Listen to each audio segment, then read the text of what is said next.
তো জন সিনা ডাব্লিউডব্লিউই এর সাথে আবার 5 বছরের কন্ট্রাক্ট সাইন করে নিয়েছে। সরি, ম্যান কি বলবো কিছু ক্ষমার যোগ্য না এমন অবস্থা হইছে। আর আমি এমন একটা পরিস্থিতি ছিলাম ভাই, ভিডিও বানানোর মতো অবস্থা হয়েছে না। এখন দেখো ভাই সেটআপ রুম ঠিক আছে, বাট ঝামেলা আছে অবশ্যই। আই থিংক আমি আশা করি নেক্সট ইয়ার থেকে আমার নতুন সেটআপ পুরো হয়ে যাবে। নতুন রুম, নতুন সেটআপ, নতুনভাবে সবকিছু প্রেজেন্ট করবো ইনশাআল্লাহ। তো এখন কথা কি ভাই মানে বলবো কি, মনটাও খারাপ এখন রয়েছে জন সিনাকে নিয়ে। এর সাথে ভাই আমার সাথে ভাই অনেকগুলো দুর্ঘটনা ঘটে গেছে, সেজন্য আমি মাঝখানে অনেকদিন ভিডিও অফ, অনেকদিন বলতে প্রায় 15-20 দিন কিন্তু হয়ে গেছে ভিডিও অফ আমার। ইয়ার আমি কামব্যাক করতেই পারিনি ঠিক মতন। বাট জন সিনা এর মধ্যে কিন্তু রিটায়ার হয়ে গেছে। আমি দেখছি ভাই ম্যাচ তো আমি ঠিকই দেখছি, র স্ম্যাকডাউন আপডেট আমার কাছে সবকিছুই আছে, আমি জানি, লাইভই দেখি।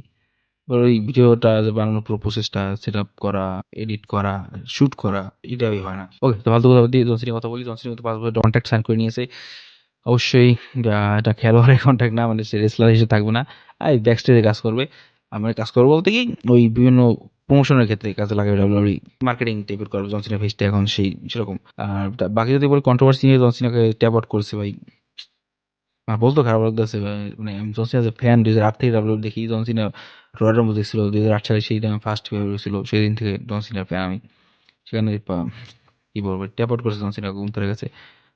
ফার্স্ট অফ অল সবচেয়ে তো খুশি হইতাম জন সিনা জিতলে। সেখানে পিন হয়ে হারতো বা অজ্ঞান হয়ে যেত, সেখানেও মানা যেত। সেখানে ভাই ট্যাপ আউট করছে গুন্থারের দ্বারা। গুন্থার তো এখানে হাত নাই। গুন্থার ভাই মানে সেই লেভেল হিট পাইতেছে। হিল যেহেতু, ট্রিপল এস ভালো হিট করে দর্শকরা।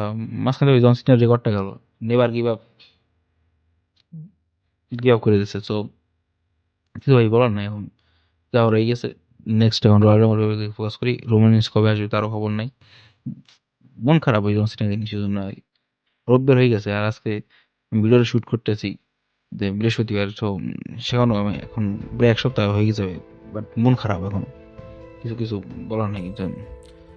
জনসিনা এখন দেখতে পারবো না জনসিনার মুভিতেই, আর মাঝে মাঝে ডাব্লিউতে অ্যাপিয়ারেন্স করবে। সৌদি আরবে রয়্যাল রাম্বল তো আই থিঙ্ক আসবে না, বাট এখন সৌদি রাসেল মিনের 27 সালে সেখানে যদি সৌদি আরব টাকা পয়সা দিয়ে জনসিনাকে আনতে পারে, যেহেতু তখন হয়ে যাবে 1-1.5 বছর, তখন যদি জনসিনা একটু খেলতে মন চায়, এখন ওনারা রয়্যাল রাম্বলে আর আসবে। ইয়া, অনেকে অনেক আশায় রাখছিল রক আসবে, সারপ্রাইজ হবে, আবার থাকবে, রেসলম্যান পর্যন্ত টানবে।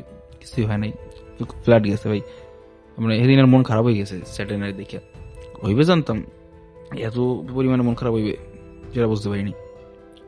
তো সেদিন অজান্তে আমার চোখে পানি বের করছিল। তো আমি এখন চাইনি যে আজকে আবার সব ইমোশনাল হয়েছে জসিনের কথা মনে করতে করতে।